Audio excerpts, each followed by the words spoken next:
ఈరోజు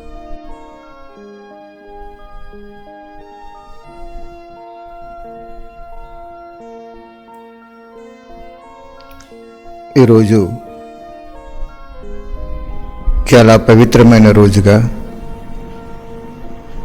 మన 84 జన్మల రోజుల్లో అంటే ఈరోజు చాలా పవిత్రమైన రోజు.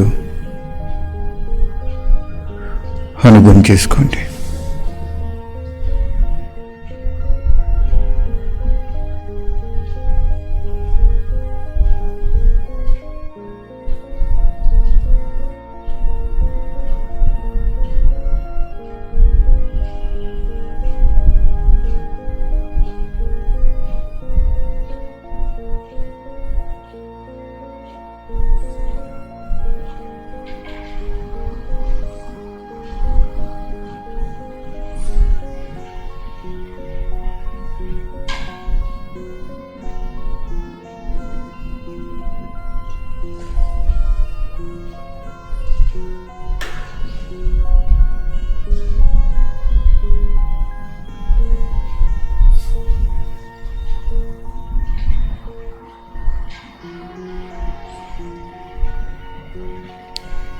ఎందుకు పవిత్రమైన రోజు అంటే, భగవంతుడు అవతరించి జ్ఞానం చెప్పి యోగం నేర్పి అధర్మాన్ని వినాశనం చేసి ధర్మాన్ని స్థాపన చేస్తున్న అతి వజ్రతుల్యమైనటువంటి సమయం ఇది. మనకు తోడుగా ఆత్మను సృష్టించిన తండ్రి ఉన్నారు. మనకు నీడగా దైవస్వరూపుడైన శివపరమాత్మ ఉన్నారు. మనకు టీచర్గా భగవానుడు ఉన్నాడు. కాబట్టి పవిత్రమైన రోజు ఈరోజు చక్కగా అనుభవం చేసుకోండి.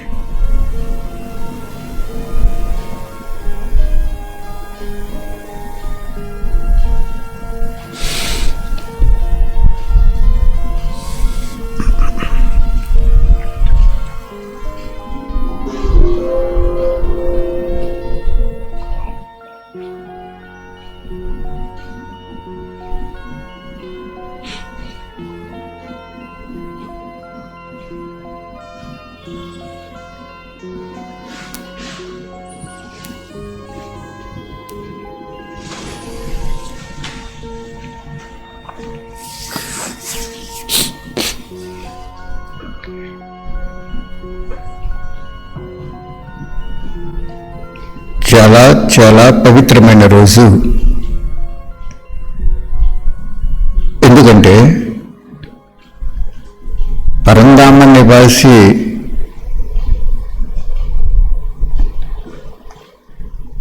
ఈ భూలోకం అంతా చక్రం తిరుగుతూ ఉంటారు.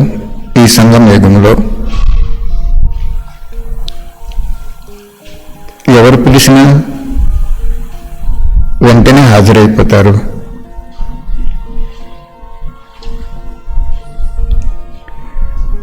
సహయోగం సద్భావంతో ఉంటుంది.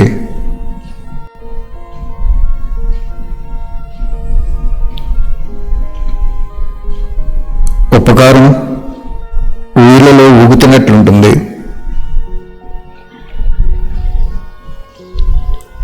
కాబట్టి పరంధామంలో బిందు రూపంలో ఉన్న మన ఆత్మిక తండ్రి నుండి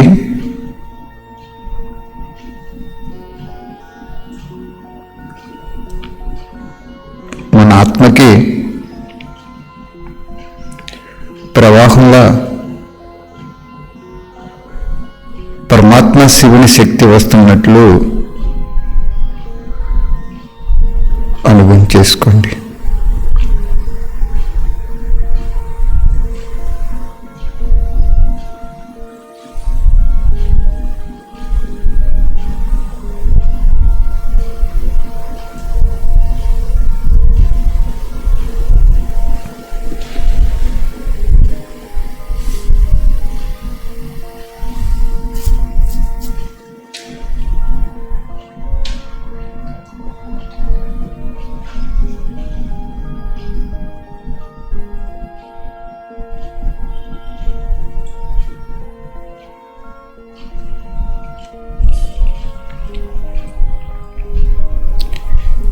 అనంతమైన విశ్వాన్ని ఆయనే నడిపిస్తారు.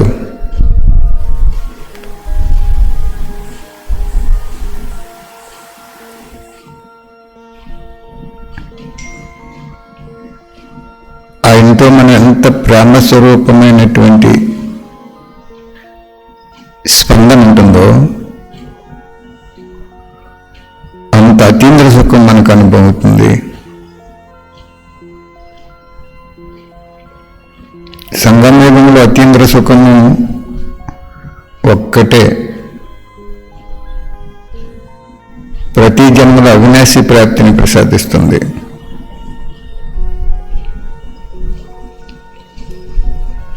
అతీంద్ర సుఖము అవినాశి ప్రాప్తికి ఆధారం అవుతుంది.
బిందురూపి శివబాబా నుండి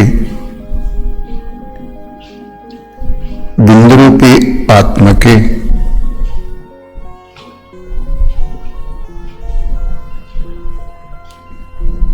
ఒక దైవశక్తి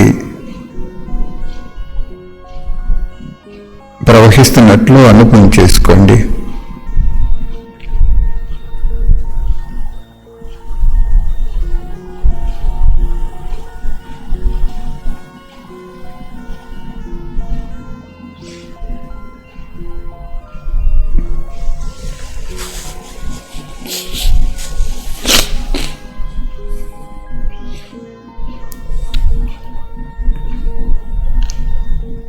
ఆ శక్తి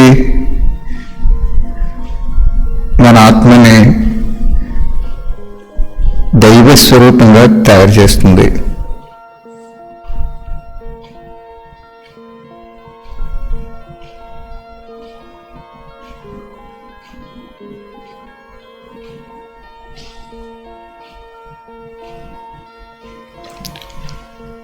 భవిష్యత్తులో దైవ స్వరూపం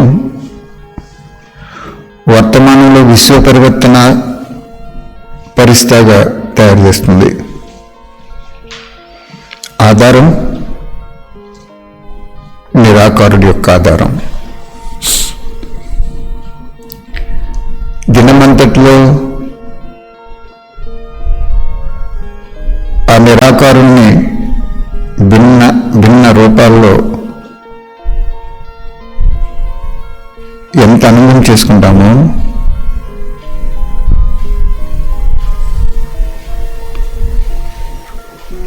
అభ్యాసం చేస్తాము,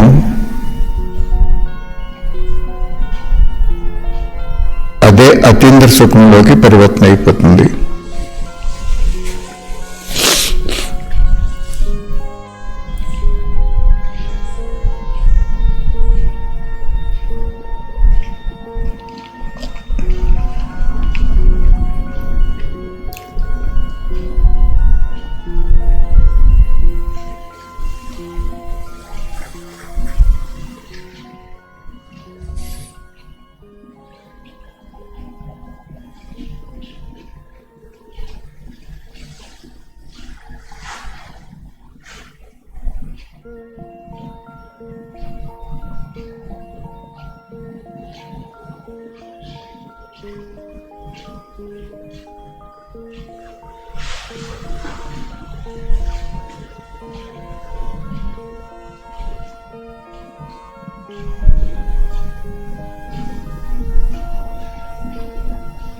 ఈరోజు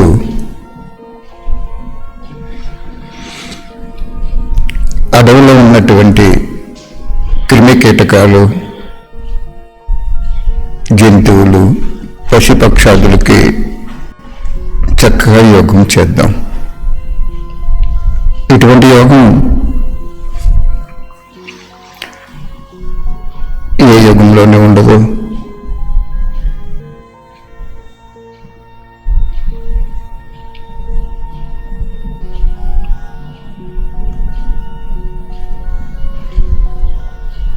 స్థూల ఇంద్రియాలు లేని భగవంతుణ్ణి మన ఆత్మ అనుసంధానం చేసుకుంటే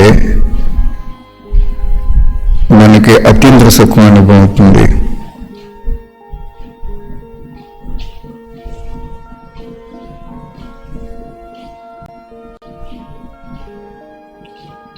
మనం భగవంతుడికి భోగ చేస్తాం, ఒక పదార్థం అక్కడ పెట్టి ఆయన స్వీకరిస్తారు. అంటే తినరు, ఆయన స్వీకరిస్తారు. అంటే తీసుకుంటారు తప్ప తినరు, భుజించరు. కానీ పదార్థం పెడతాం సులువు. పదార్థంలో ప్రేమ నింపటం, ఆ ప్రేమ త్యాగం లేకుండా రాదు.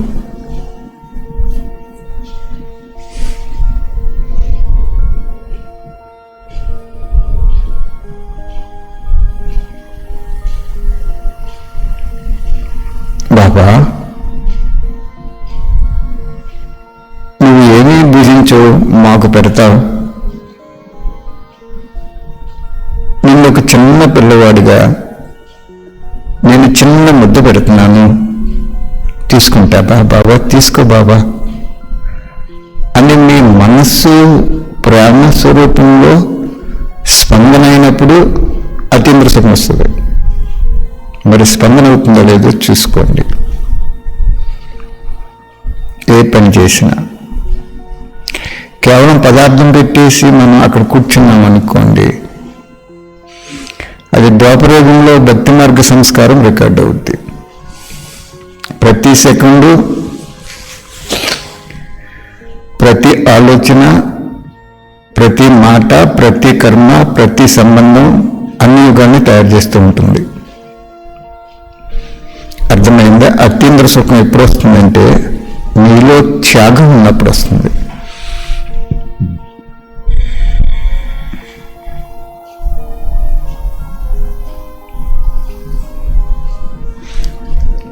త్యాగము ఏ విధంగా అయినా చేయొచ్చు. మీ శరీరాన్ని పూర్తి సేవలో అర్పణ చేసిన త్యాగమే.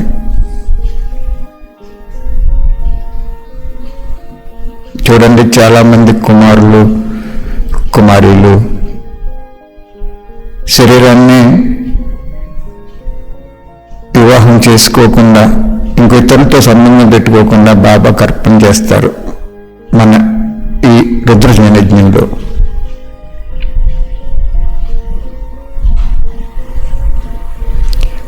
అది స్థూలం. కానీ స్థూలం అర్పణ చాలా అవసరం. దానికి మార్కులు ఉంటాయి,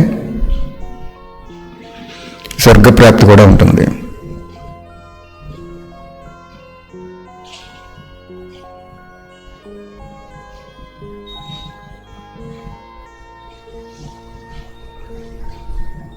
కానీ సూక్ష్మం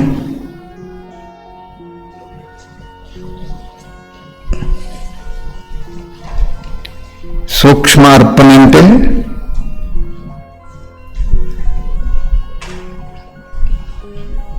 ఎవరి అవగుణం ధారణ చేయకూడదు, ఎవరి విశేషతకే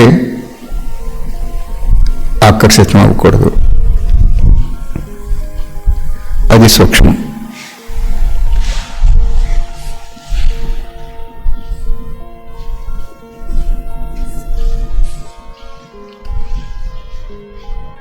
అనుభవం చేసుకోండి.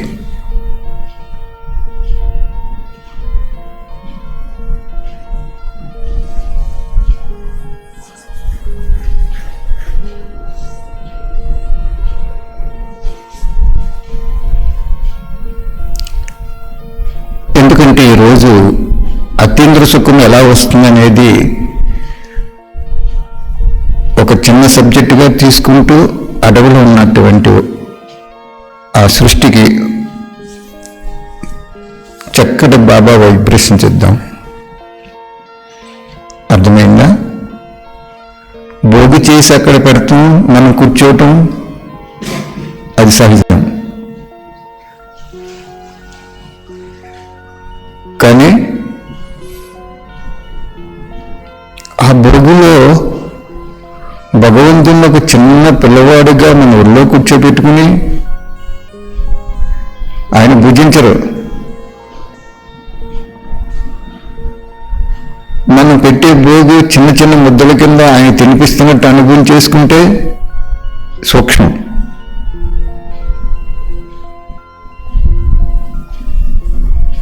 శబరి పళ్ళు రాముడికి అక్కడ పెట్టలేదు. ప్రతి పండు కొరికి అది తీగా ఉంటేనే రాముడి పెట్టింది. కానీ అప్పుడు అతను ఎందుకు చేసిందని చూడలేదు, భావన చూశారు.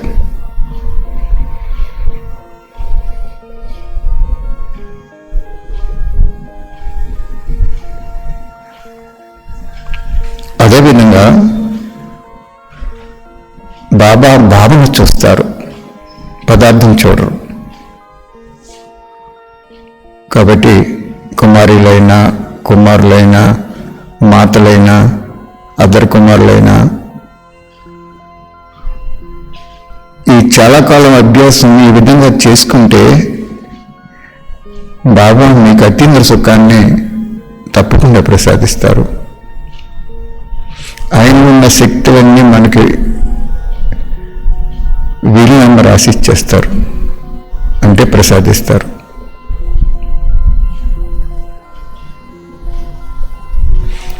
అదేవిధంగా మీ ధనాన్ని పేరు కోసం ఒక నిమిత్తాత్మ మన్నలను అందుకోవటం కోసం అర్పణ చేయకూడదు.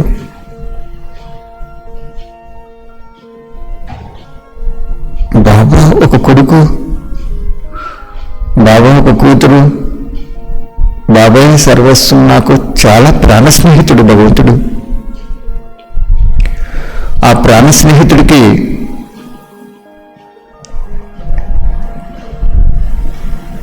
నేను వాటా తీసుకోవాలి ధనంలో అని అనుభవం చేసుకుని ధనాన్ని ఉపయోగించడంలో అత్యంత సుఖం వస్తుంది.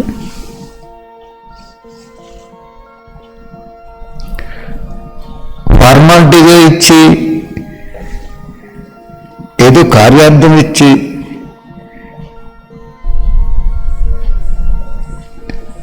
లేదో నిమిత్తాత్మ ఇది ఇస్తే నన్ను గౌరవిస్తారు, స్థానం ఇస్తారు, ఫోకస్ చేస్తారని ఇస్తే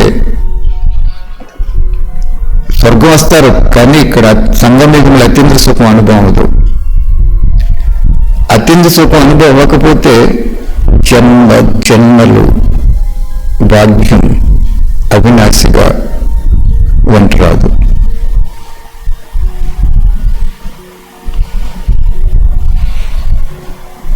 బాబా చెప్పిస్తున్నారు, నేను కూర్చున్నాను అంతే.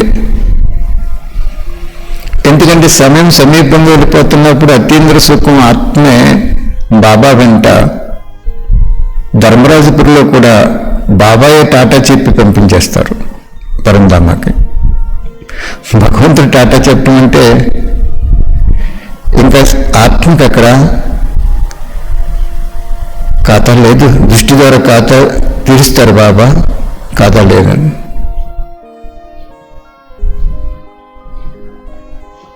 కాబట్టి నీ జీవితము స్థూలంగా అర్పణమైనటువంటి శరీరము, ధనము, పదార్థము, వస్తు వైభవాలు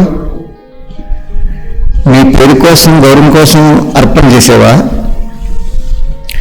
లేదు నిమిత్తాత్మ ప్రశంస అందుకుంటం కోసము ఆ ఆత్మను పక్కన పెట్టి ఫోకస్ చేస్తానే అర్పణ చేసేవా? లేదు నీకు ఏదైనా ఆపదొచ్చి భగవంతుడికి అర్పణ చేస్తే ఆయన రక్షించాడని సమయ ప్రమాణంగా అర్పణ చేసేవా? ఆ మూడట్లకి మార్కులు ఉంటాయి. తప్పకుండా స్వర్గం వస్తారు, కానీ పదవి ఎక్కువ ఉండదు. జన్మజన్మలో అతీంద్ర సుఖము యొక్క ప్రాప్తి స్వరూపము ప్రారంభ జీవితం ఉండదు. అర్థమవుతుందా? అనుభవం చేసుకోండి.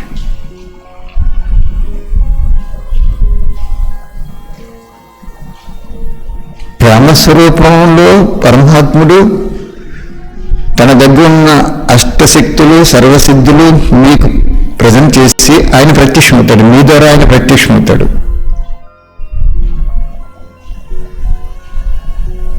ఒక్కసారి ఆ విధంగా ఉందో లేదో చూసుకోండి. అసలైన సేవకి వెళ్ళిపోదాం. అనుభవం చేసుకోండి.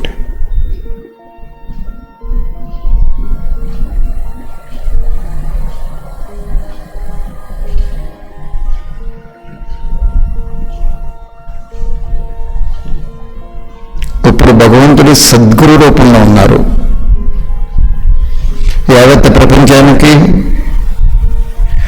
మన బాబా పిల్లలైన బ్రహ్మకుమారి సంస్థలో పాత్రాభినయిస్తున్న అందరికీ కూడా సద్గురు రూపంలోకి వచ్చేసారు. సద్గురు పాత్ర నడుస్తుంది. సద్గతి ఇవ్వటం కోసం సద్గురు పాత్ర అవసరం.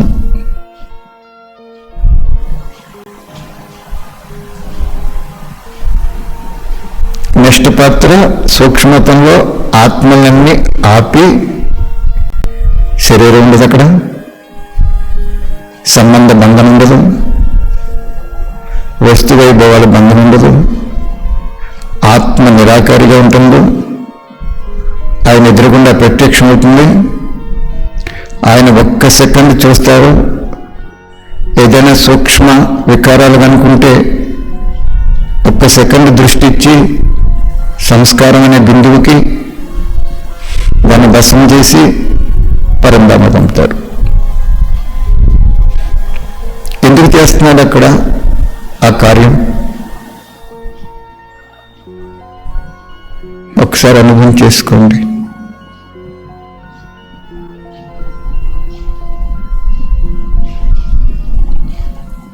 ఆత్మలో సంస్కారము శరీరం ఉన్నప్పుడు సాకార లోకంలో ఆయన అతీంద్ర సుఖం అనే సిస్టమ్ ద్వారా ఆత్మలో ఉన్న పాపం భస్మం చేసుకోలేదు కాబట్టి అక్కడ భస్మం చేస్తాడు ఆయన. కానీ చెప్పారు బాబా, ఒక్క సెకండ్ యొక్క దృష్టి ఆ ఆత్మ అనేక జన్మల నుంచి కరడ కట్టిపోయిన పాపం భస్మం అవుతుంది. ఆ భస్మం అయ్యేటప్పుడు భయంకరంగా అరుస్తుంది అన్నారు బాబా. అంటే లోపల ఆత్మ కదిలిపోతుంది అన్నమాట.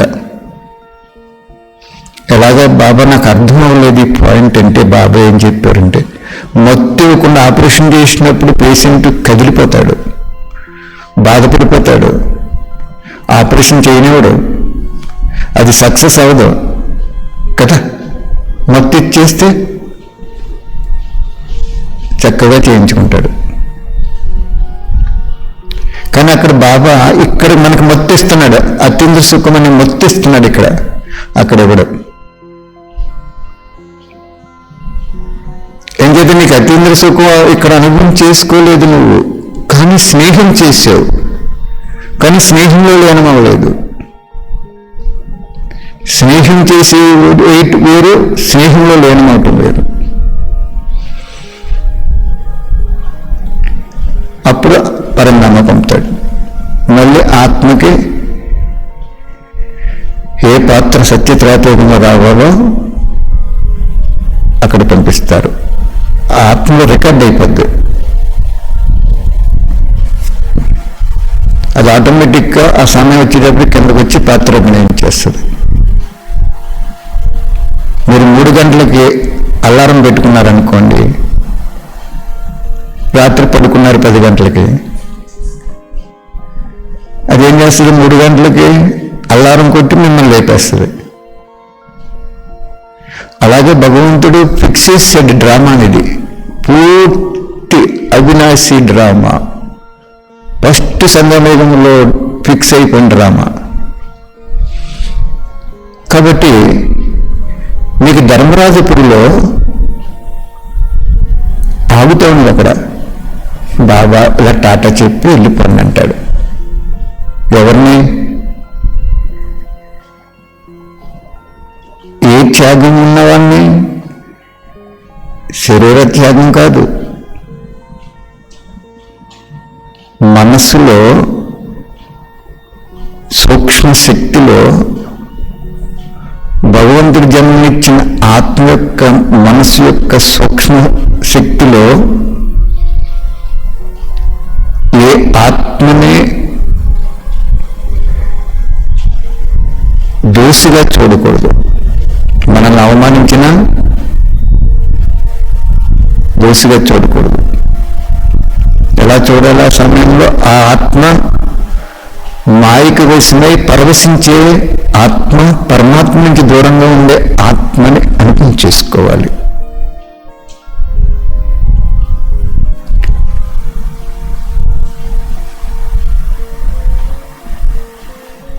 ఆ ఆత్మకి ఆ మాయ తొలగిలా కూడా యోగం చేయాలి. అర్థమైందా?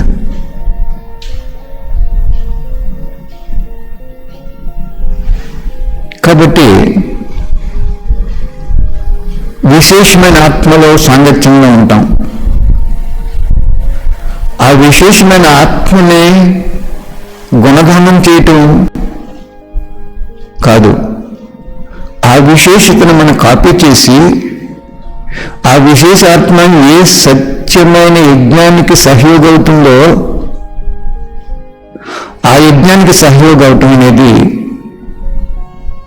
అతీతము, అతి ప్రియము. పరివారంతో అతీతము, పరమాత్మతో అతి ప్రియము. అర్థమైందా? ఈ సిస్టమ్ కొద్ది సమయం మిగిలి ఉంది. ఈ రోజు నుంచి అభ్యాసం చేసుకోండి. ఎవరి ప్రశంసల కోసం మీరు ఏది చేయకండి. మీ ఆత్మ సాక్షిగా పరమాత్మ ప్రశంసించే కార్యం చేయండి. అప్పుడు మీకు ధర్మరాజపురిలో కూడా భగవంతుడే టాటా చెప్పి పరంధామ పంపేసి చాలా శ్రేష్టమైన పదవిని మీకు బాబా ప్రసాదిస్తారు.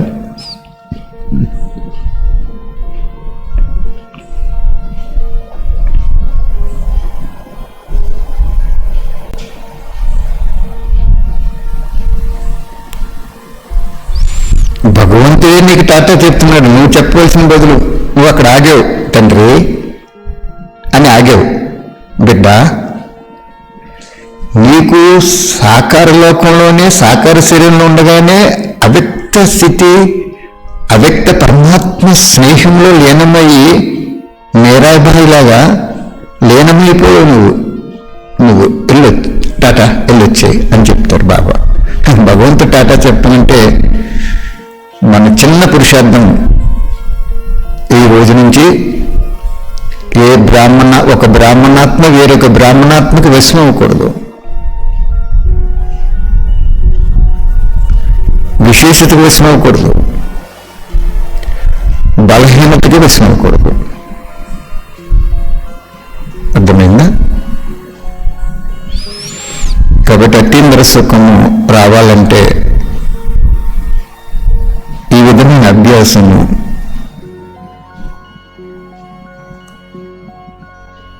ప్రయత్నము అనుభవం చేయించి అభ్యాసిగా అతీంద్ర సుఖాన్ని ఇక్కడే ప్రసాదించేస్తుంది.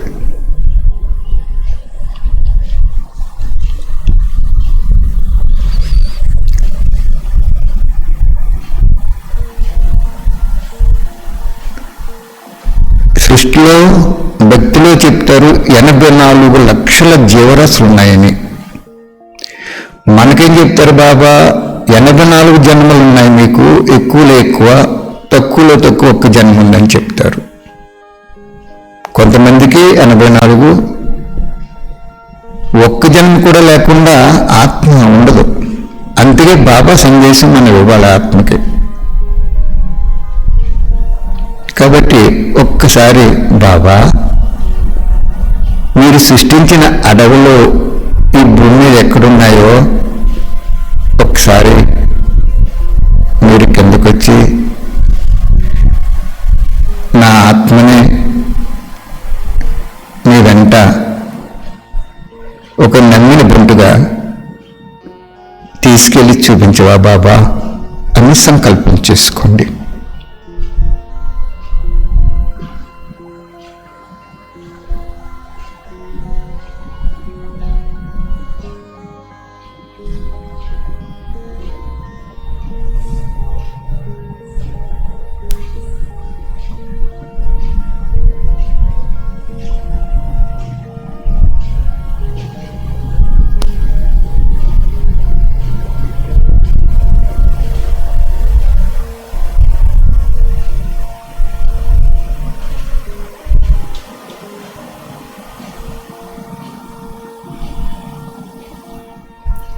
బాబా, శివబాబా, ఒక్కసారి ఆ సృష్టి చూడాలని ఉంది బాబా. దట్టమైన అడవులో, ఎత్తైన పర్వతాలపై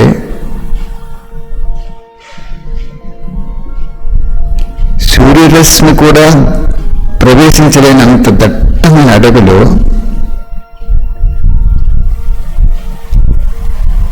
కొన్ని జీవరాశులను అక్కడ పెట్టి వాటికి ఆహారం ఇచ్చి, ఆరోగ్యం ఇచ్చి, విశ్రాంతి ఇచ్చి, వాటికి విశ్రాంతి స్థలాలు కూడా నిర్దేశించి, ఏ ఒక్కరోజు ఈ 84 లక్షల జీవరాశులు ఆహారం లేకుండా ఉండవు. అదే మీ యొక్క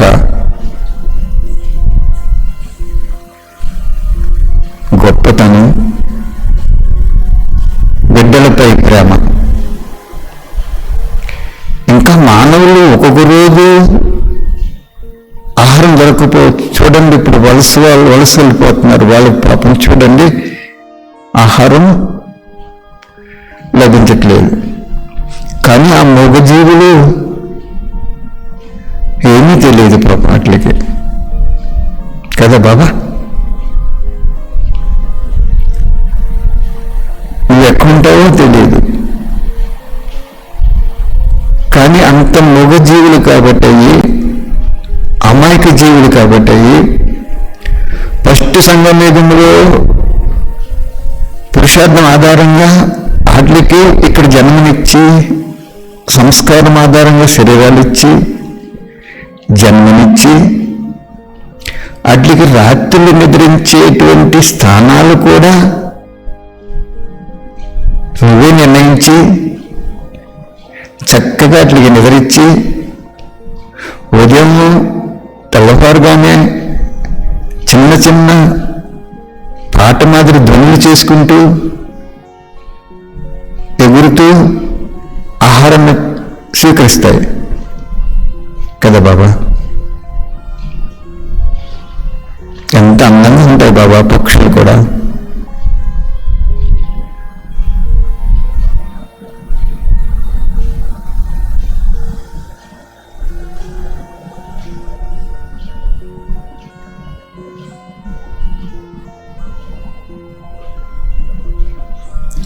ఆ పక్షులు కిందంటే జంతువులు తినేస్తాయని వాటిని గగన మార్గంలో పెట్టు. ఏదైనా ఒక జంతువు కింద ఉన్నప్పుడు తినేయటానికి వస్తే, భుజించేయడానికి, ఆహారం కింద స్వీకరించడానికి వస్తే స్పాట్లో ఎగిరిపోతుంది.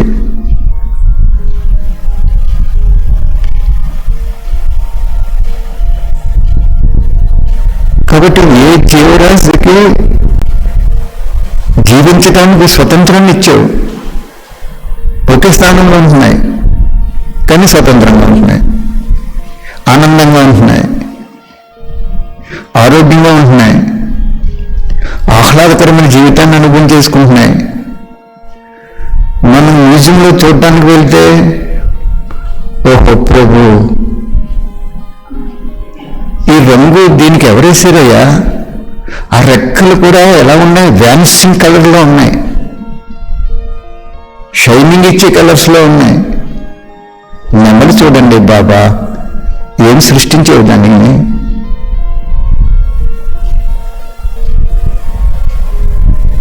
దానికి ఎంత అందం ఇచ్చావు. చూసేవారికి ఆ నాట్యము, ఆ పురుగెప్పటము మానవులైన మాకు ఆహ్లాదకరమైనటువంటి ఆనందాన్ని ప్రసాదించు.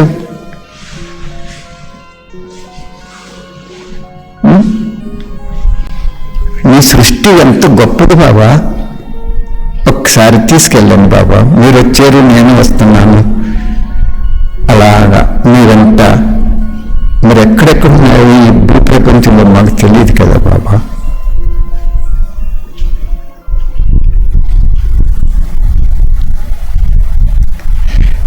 విహారయాత్రకు వెళ్ళినప్పుడు గైడ్ డబ్బులు తీసుకుని అక్కడ ఇవ్వండి ఇక్కడ ఇవ్వండి చూపించాడు కదయ్యా. అలాగా ఆ రామచిలకలు, పశుపక్షాదులు, క్రిమి కీటకాల్లో కూడా ఎంతో అందమైన రెక్కలు ఉంటాయి కదా బాబా. ఆ క్రిమి నేను చూడడానికి ఎంత అసహ్యకరమైనటువంటి రూపంలో ఉన్నా నీ చూపులో దాన్ని ఆ విధంగా చూడవు. దానికి కూడా నివాసం స్థానం ఏర్పాటు చేస్తావు. జీవిత మనుగడకి జీవించేలా జీవం పోస్తావు.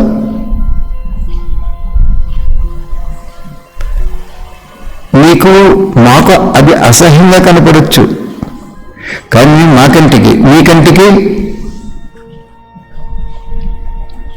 అది అద్భుతంగా కనపడుతుంది.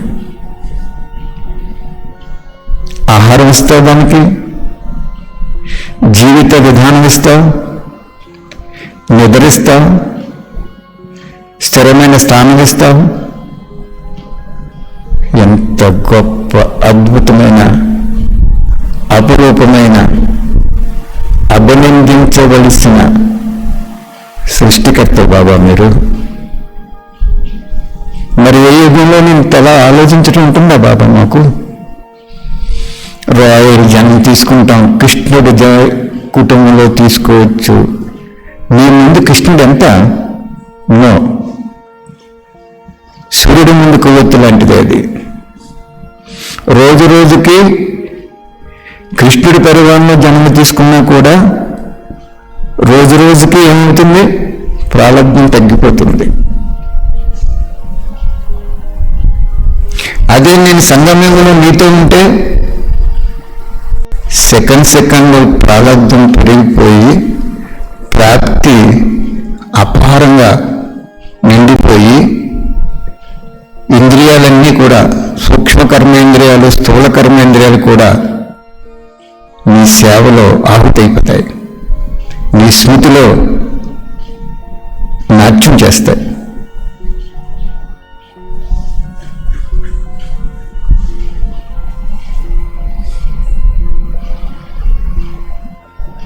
అక్కడ సెలవులు ఉంటాయా బాబా? ఎంత గొప్ప సృష్టి బాబా అది.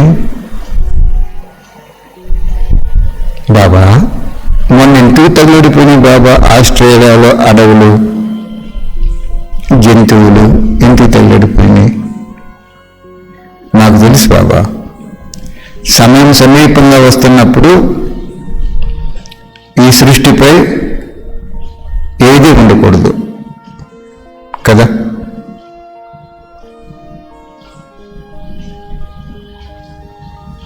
బాబా పిల్లలైన మేమందరం కనీసం అది చూసైనా సమయం సమీపంగా వేగవంతంగా దూసుకుంటూ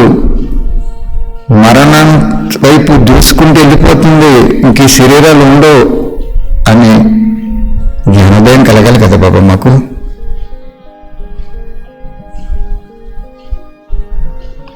ఆ దృశ్యాలు బేహద్ వైరాగ్యవృత్తిని తీసుకురావాలి.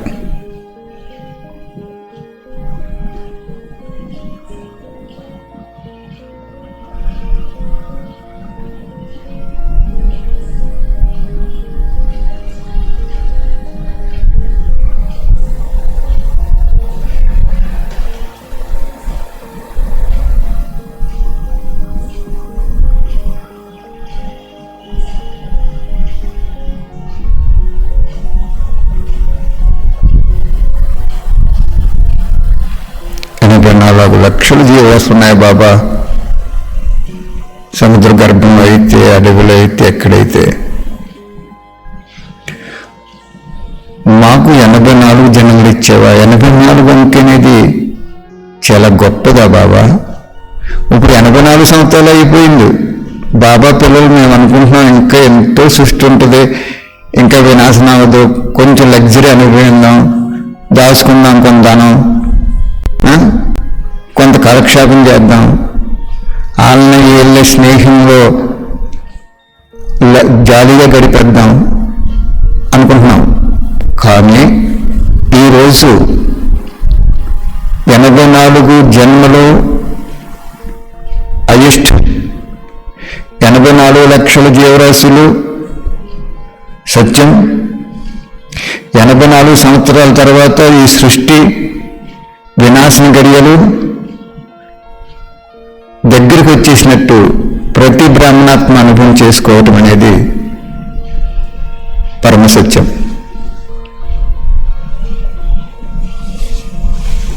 ఇంకా బ్రాహ్మణాత్మలో సంగమేగం 100 సంవత్సరాలు అనుకుంటున్నారు, కానీ నువ్వు చెప్పు కదా బాబా, ఏ వాణిలో కూడా ఏం చెప్పావు?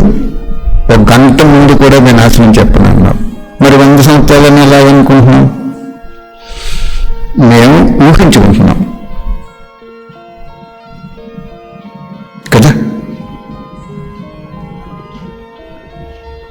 కానీ రేపు జీవించుంటామని మనం నమ్మకం లేనప్పుడు వినాశనం గడియ లెక్క పెట్టుకుని కంట మన శరీరం యొక్క మరణం యొక్క గడియ లెక్క పెట్టుకుంటే త్యాగి తపస్సు అయిపోతుంది కదా అంటారు కదా బాబా మీరు వాణిలో. మళ్ళీ ఏం చెప్తారు మీరు? వినాశనము టచింగ్ తప్పకుండా వస్తుంది మీకు, అప్పుడు మీ కాళ్ళు కదులుతూ రక్షణా స్థలానికి వెళ్ళిపోతారని చెప్పారు. కాబట్టి ఈరోజు ఎందుకు డిస్కషన్ చేసుకుంటున్నామంటే 84 లక్షల జీవరాశులు, మహర్షులు, భక్తి సంబంధించిన వాళ్ళు చెప్పింది యాక్యురేట్. మీరు 84 జన్మల హైయెస్ట్ అన్నది యాక్యురేట్. మీరు 84 సంవత్సరాలు ఇక్కడ భూమి మీద ఉండటం అనేది అబ్సల్యూట్లీ కరెక్ట్. తర్వాత మీ పాత్ర అంతా పరంధామం నుండి.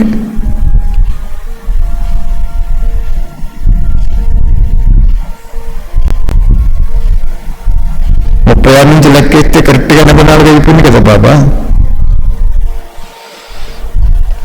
థ్యాంక్ యూ బాబా.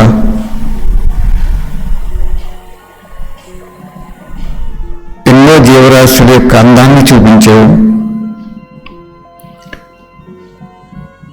ప్రతి ఒక్క జీవరాశికి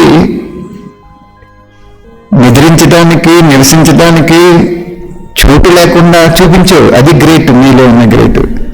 ఇక మా గవర్నమెంట్ అయితే పేదోళ్ళకి స్థలం చూపించలేకపోతుంది పాపం. వాళ్ళు చూపించాలనుకుంటున్నారు, చూపించలేకపోతున్నారు. మీరు 84 లక్షల జీవరాశులకు చూపించున్నారు. అవి ఎలా ఉంటున్నాయి? చాలా స్వతంత్రంగా ఉంటున్నాయి. ఆ స్థానాలు ఎంతో అందంగా ఉంటున్నాయి. ఆ స్థానాలు అటు నివసించే పద్ధతిని చూస్తుంటే, ఓ భగవంతుడా, ఎంత దయాహృదయుడు నువ్వు. ఈ జీవికి ఈ శరీరం ఇచ్చి, ఈ స్థానం ఇచ్చి, ఈ ఆనందం ఇచ్చి, ఈ ఆహారం పెట్టి, ఈ జీవిత మనుగడిచ్చి ప్రసాదాన్ని పంచిపెట్టేవా డాడీ? బాబా డాడీ, అందరికీ డాడీ అని నువ్వు బాబా. చాలా అద్భుతమైన సృష్టి.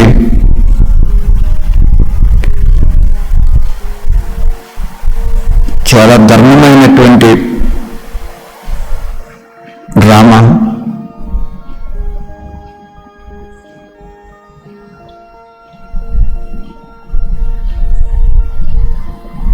థ్యాంక్ యూ బాబా. ఈరోజు మాకు అతీంద్ర సుఖం ఎలా పొందాలి, దానివల్ల లాభం ఏంటనే ఒక నీతిని ప్రబోధించావు. చక్కగా షికారు తీసుకెళ్ళి మీరు సృష్టించే జీవరాశుల యొక్క దైనందిక జీవితం యొక్క ప్రలబ్ధాన్ని చూపించి పరవశించేలా చేశావు. థ్యాంక్ యూ బాబా, థ్యాంక్ యూ వెరీ మచ్.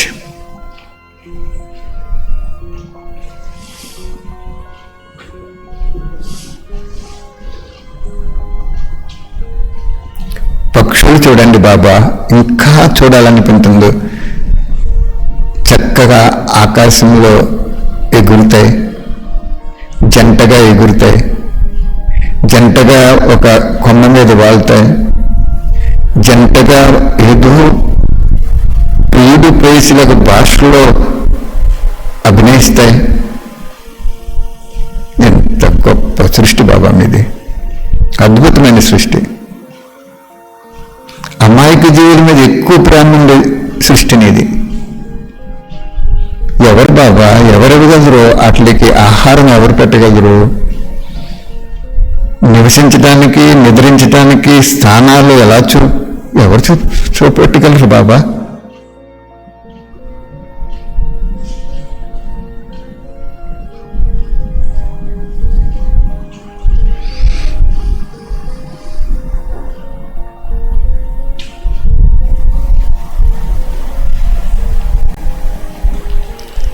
అట్లా ధ్వని ఎంత మాధుర్యంగా ఉంటుంది, ఒక సంగీతం విన్నట్టు ఉంటుంది కదా బాబా. అట్లా చేష్ట చేస్తుంటే నా హృదయం వాటితో కలిసి నాట్యం చేస్తున్నట్టు అనుభవం అవుతుంది కదా బాబా.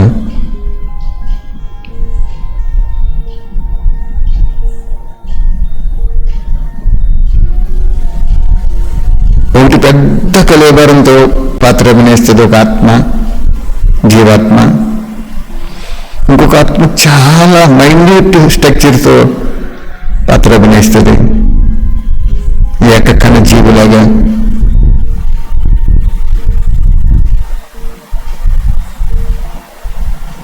చాలా సంతోషమైన విషయం బాబా ఈరోజు మనసా సేవలో.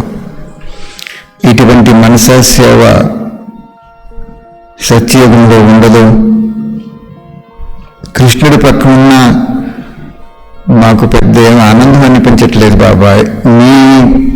మీ పక్కన ఉంటేనే ఆనందం అనిపిస్తుంది. ఇప్పుడు మాకు లోటు ఏమొచ్చింది బాబా?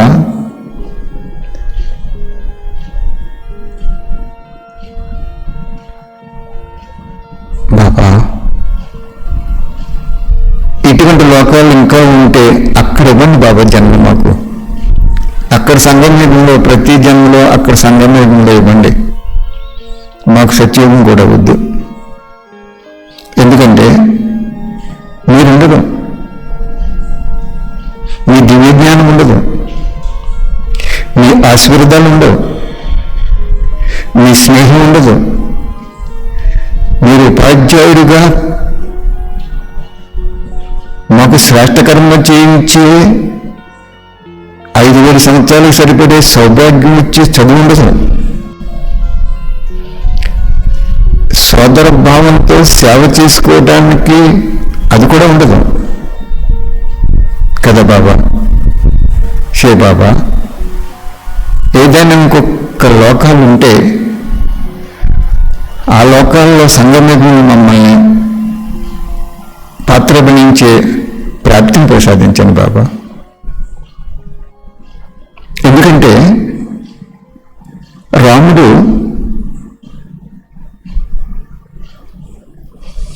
అవతారం సాధించేటప్పుడు ఆంజనేయులు ఏం కోరుకుంటారు? నువ్వు ఎప్పుడు తెలుసుకుంటే అప్పుడు నేను వస్తానని చెప్తారు. మీరు మళ్ళీ ఏం చెప్తారు? అసలు నువ్వు ఎక్కడున్నా కూడా ఆపదే రాదని చెప్తారు మీరు. అప్పుడు సీతాదేవి ఏమిస్తుంది? అప్పుడు రాముడు, సీత, లక్ష్మణుడు అదృశ్యం అయిపోతారు. రాముడంటే శివబాబా మీరు, లక్ష్మణుడు అంటే బ్రహ్మ, సీత అంటే ఆత్మ, ఆంజనేయులంటే నమ్మిన బంటు మీకు సంగమేగములో, ఆజ్ఞకారి మీకు సంగమేగములో, నమ్మకదారి మీకు సంగమేగములో, విశ్వాసపాత్రుడు మీకు సంగమేగములో.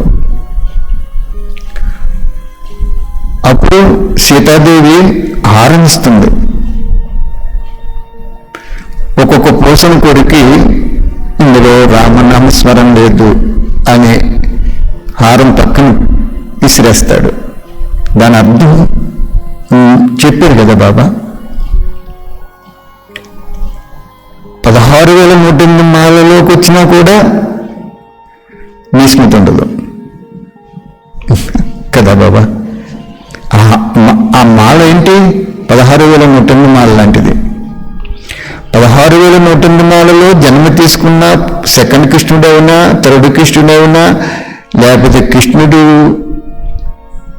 సంబంధికుడైనా ఆ మాలలో నీ స్మృతి ఉండదు, నీ ఆశీర్వాదాలు ఉండవు, నువ్వు ఉండవు, నీ దృష్టి ఉండదు, నీ పాలన ఉండదు అని ఆంజనేయులు ఏం చేస్తాడంటే హారాన్ని పక్కకి ఇసిరేస్తాడు. ఎంతో విలువైన హారం, స్థూలంగా. అది ఎవరిచ్చారు? పరివారం ఇచ్చారు ఆశీర్వదించి. ఈయనేమంటాడు? నాకు రామనామ స్మరణ లేనిది ఏ వస్తువు కూడా వద్దు, నా వస్తువులన్నీ ఆ పరమేశ్వరుడు స్మృతి చేసుకునే ఆత్మల అదృష్టాన్ని పెంచడానికి ఉపయోగపడాలంటాడు కదా బాబా.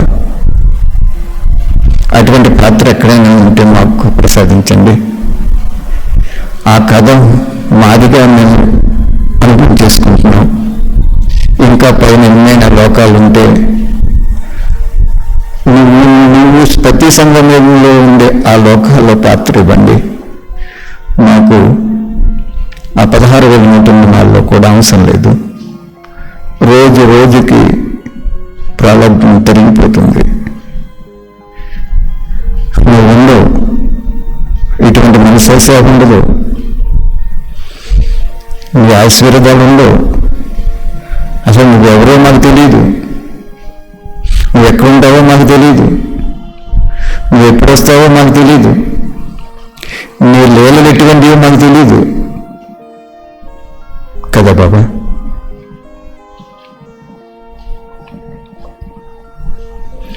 కాబట్టి మిమ్మల్ని మనసారా కోరుకునేది ఏంటంటే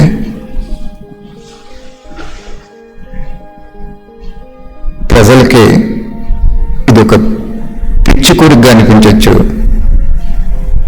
కానీ ప్రాప్తి కోరికది. ఏ ప్రాప్తి? పరమాత్మ వెంట ఉండే ప్రాప్తి ప్రతి జన్మలో కావాలనే కోరిక. అటువంటిది ఉంటే మాత్రం మాకు ప్రసాదించండి బాబా. థ్యాంక్ యూ బాబా, థ్యాంక్ యూ వెరీ మచ్. సృష్టి యొక్క ఆనందాన్ని అనుభవించే మనసు ద్వారా